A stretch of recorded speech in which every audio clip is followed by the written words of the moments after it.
The Houston Texans 5-2 on the season after they lose a tough one on the road to Green Bay. The Packers winning this one 24-22 on a walk-off field goal at the end of regulation. A game that stinks for the Texans. They probably should have won this football game. They needed just a little bit here or there to beat the Green Bay Packers, but they come up short. I'm not sure how many teams in football lose when they force 3 turnovers and don't turn the ball over themselves, but we'll get into the 4 big takeaways here that led to this disappointing loss on the road to the Green Bay Packers. The 4 big takeaways: when you're all hot and bothered, you need great AC. The 4 big takeaways brought to you by Platinum AC and Heating. Give my guy Dwyane a call, 832-777-3683 for the preventative year-round maintenance special price that you get for watching the YouTube channel. And if you need to cool off when you're a little hot under the collar here after the Texans blow it in Green Bay, you need your AC running at its best, and Dwyane at Platinum AC and Heating can do that for you. Let's start with the first big takeaway. The Texans botched this from a coaching standpoint, just managing the football game. The end of the game, coming out of the 2-minute warning, they just absolutely turtled and decided they were kicking a field goal. They decided they were going to force Green Bay to use their timeouts and kick a field goal and then put it on the defense. And you know what? That's not the worst idea in the world when the defense had played as well as it had when it had those moments, but you saw it last year against Carolina when Carolina just needed to get into the other part of the field and keep the ball away from the Texans. You saw it last year with the Atlanta Falcons when all the Falcons needed was 3. Like, you don't want to put the defense in a precarious position that 3 beats them. Like, it's not that hard to move down the field and get into field goal range. Well, it is if you're the Texans offense, but it's not that hard for other teams, especially late in games when defensive backs are playing a little cautiously or playing off. It's not that hard to get into field goal range. So just taking a small lead with the field goal, that's not the preferred method. And I get that the offense was struggling, but coming out of the 2-minute warning and just absolutely turtling and going for a field goal and not forcing the Packers to use all of their timeouts was unacceptable coaching. The Texans get into 3rd and 15 after 2 run plays, 2 very uncompetitive run plays where they lost yards on both of them and got blown off of the football. So after 2 very uncompetitive run plays, the Texans decide to put the ball in the air. But where do they put the ball in the air? They put the ball in the air in front of the sticks on the sideline. So even if it was completed, the Green Bay Packers are going to keep their final time out. If you're going to settle for the field goal, the opposing team must leave that situation with 0 timeouts. You cannot let them have a timeout on their side when you kick the field goal in that situation. The Texans did. What did the Packers do? They threw a risky pass over the middle to Romeo Doubs to get their backup kicker that they just signed recently into field goal range. And they called a timeout with 3 seconds left. They didn't have to worry about spiking the ball or running up there or anything like that. They had that timeout in their pocket. That was a really bad moment from a game management standpoint. Another horrible game management moment that led to points for the Green Bay Packers was DeMeco Ryans not challenging the backwards pass from Jordan Love. And I know that it was a little close, and even Gene Steratore, who's always wrong, by the way, on the broadcast, said, yeah, he's not sure, but it's worth a challenge. I get that. You needed a moment to just kind of take a deep breath, and especially as you watch the play, DeMeco Ryans is jumping up and down trying to communicate to somebody. Well, if you don't want to challenge the play, or upstairs tells you don't challenge the play, call a timeout if there's a miscommunication with the defense. If they're not aligned correctly, call a timeout. Don't leave your backup cornerback on an island to get mossed by the backup wide receiver for the Green Bay Packers, Dontavian Wicks. Like, come on.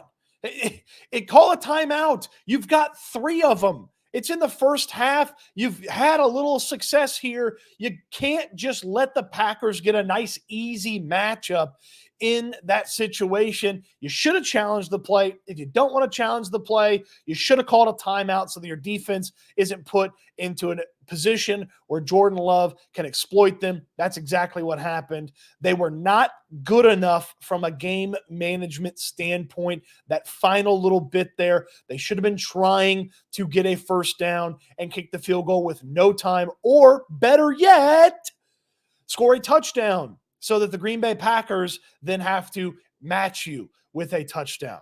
Okay? But the Texans didn't do that, and they lost this football game. We'll get to coaching here more in a second. Big takeaway number 2, this offensive line stinks. I've officially waved the white flag on this offensive line. They cannot pass block. They cannot consistently run block. There is a lack of awareness of basic defensive principles that get executed with ease against this team. If you run a stunt, if you run a blitz, you are going to get a free rusher at CJ Stroud. That was the case today. It felt like there were almost no moments where the pass block took care of their business. And CJ Stroud was running for his life, and constantly there was a free rusher. Sometimes they got home for the sack. Sometimes they just ruined the play. Some of the Texans offense is timing based when Stroud has to roll out and guys have to cover them longer. It's a good Green Bay secondary. They can cover longer than some of these secondaries. There's not a lot of backyard football, find Nico Collins, because there's no Nico Collins, and it's good coverage by the Green Bay Packers. But the offensive line was atrocious. And this is no longer something where we talk about it getting fixed in the season. This is out there. You are what you put on tape. And what the Texans offensive line has put on tape is you can exploit them with easy, basic defensive principles.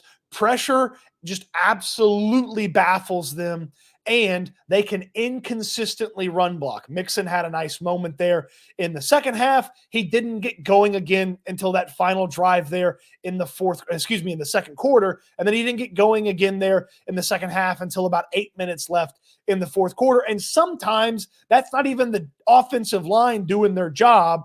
That's Joe Mixon making something out of nothing with his vision, agility, cutbacks, and toughness to not go down when he's initially contacted. This offensive line is keeping the Houston Texans from being an upper echelon team. It's keeping the Houston Texans from tapping into their potential on offense.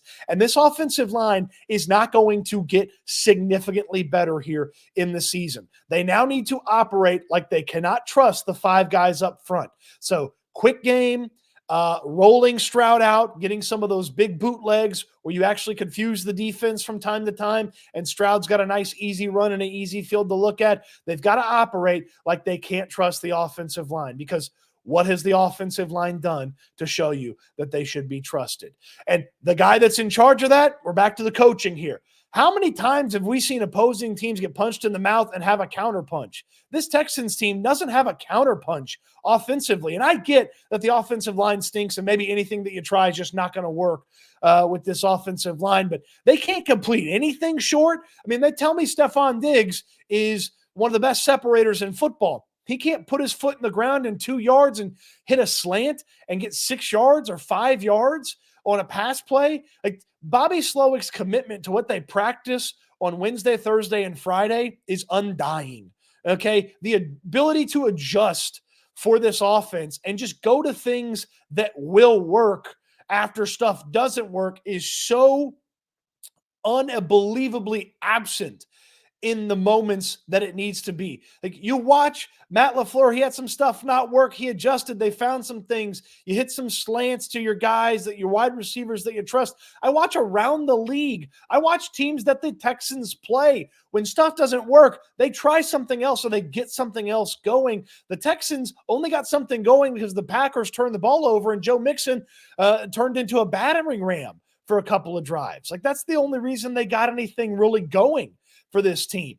Okay, they scored off of turnovers, scored a field goal off the first turnover because Tank Dell dropped the touchdown, which, by the way, can't happen. Okay, can't happen. Can't drop a touchdown against a Packers team that's pretty decent. Can't drop a touchdown on the road. Okay, they scored off that, scored off the muff punt, scored after the interception, and then didn't score again on their own They didn't score on their own at all until that final drive where they'd played field position back and forth, and actually moved the ball a little bit. But again, they settled for a field goal that they scored because they didn't trust the offense. They couldn't run something. The whole universe knew the Houston Texans were going to run the ball twice with Joe Mixon.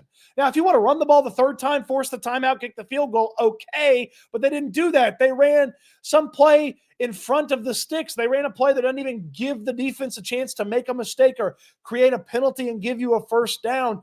It's baffling that they can get punched in the mouth and not get back up with a different strategy. Instead, they just take it on the chin again and again and again. It's so maddening to watch this offense make mistakes in the first and second quarter that didn't show up in the third and fourth quarter. The Packers came out at halftime defensively, totally changed their approach, were able to get things going against the Texans offense. And the Texans offense had 19 net yards of offense in the third quarter. That's just not good enough. You can't win football games when you get 19 net yards in a quarter. Man, they've got to be able to take a punch and get into their stuff and keep going, or they got to be able to take a punch and adjust the game plan after it shows that it's not working for the better part of a football game. Your final big takeaway, look, the defense and special teams were enough. There's still some things that I'd be really annoyed with from this defense and special teams, but it's hard to get too critical of them because for the most part, they did their job. But Eric Murray handed the Packers a bunch of yards. D'Angelo Ross, the backup cornerback, he had a tough assignment today. They actually threw at him, unlike the Patriots last week. I don't know that Ross forced an incompletion today. If he did, I'm sorry. The other plays, Romeo Doubs got him a couple times. Wicks got him for the touchdown. One of their backup guys got him on 3rd and long when it looked like the Packers were kind of, sputtering a little bit. They got D'Angelo Ross. They went after him. And I know you can't just totally put coverage over there, but, he didn't have a great day there filling in for Kamari Lassiter. Hopefully Lassiter is back next week against the Indianapolis Colts. Thought the linebacker ups did okay. Neville Hewitt and Jake Hansen. Hewitt obviously has the interception. Would have been nice if he'd scored because they would have put 7 on the board instead of 3. And then Hansen was fine. Neville Hewitt had the German suplex, which as I look at it now, in the moment I didn't think it was a penalty, but as I look at it now, obviously it was a penalty. He went Kurt Angle on the guy. So we had the luchador move from Hewitt a couple weeks ago, and then we got Kurt Angle this week. Man, he must be a huge WWE fan, Neville Hewitt. But he played pretty well, actually, penalty notwithstanding. Had the tackle for a loss on the weird reverse that the Packers ran in the second half. So Hewitt played fine. Defensive line was fine in this one. Josh Jacobs had a couple of moments where he got going, but they stuffed him. They put the Packers in some third and difficult to deal with, and were able to force a good amount of punts. And again, they forced the Packers to play the field position game late, and the Texans ultimately got into a position where they got close to a score, settled for the field goal, and then we know how this thing ended there at the end. I have one question, though, about this defense. I don't know why Derek Stingley plays so far off, guys. I don't get it. I thought he was an elite cornerback. Maybe he doesn't trust himself in those moments. Maybe that's exactly how they coach it because you don't want a guy to get behind him like he did last week. But, Stingley, they're not throwing at him a ton, so I guess that's the benefit of what Derek Stingley brings to the table. But, he gives some big cushions there, and certainly late he gave a big cushion to one of the Packers guys, and they were able to move the ball a little bit there. So defense did enough. Special teams did enough. The coaching did not do enough, and the offense certainly did not do enough. That was not a good performance by the Houston Texans. It'll go down as one of the most disappointing losses this season. I don't know what else is going to happen going forward, but this will be one of the most disappointing losses of the season. This is the most disappointing performance of the season, or most disappointing loss of the season. The most disappointing performance is Minnesota. But this is the most disappointing loss of the season because you're right there, and you didn't put the ball in C.J. Stroud's hands on 1st or 2nd down. You settled for the field goal, didn't force them to use the timeouts. Just coaching, offense, not good enough. Defense, special teams, they were good enough. And they've got some stuff to do with the drawing board. I'd say go back to the drawing board with this offensive line and some of the pieces of the offense. But at this point, you need to rip the drawing board off the wall and do something else. It's not go back to the drawing board. You need a new drawing board. Put it on a new wall where you have the drawing board. Change the feng shui of this offense because it shouldn't be inconsistent like this. It shouldn't be beat up by basic defensive principles, and it should be much, much better than what we have seen for the majority of this season.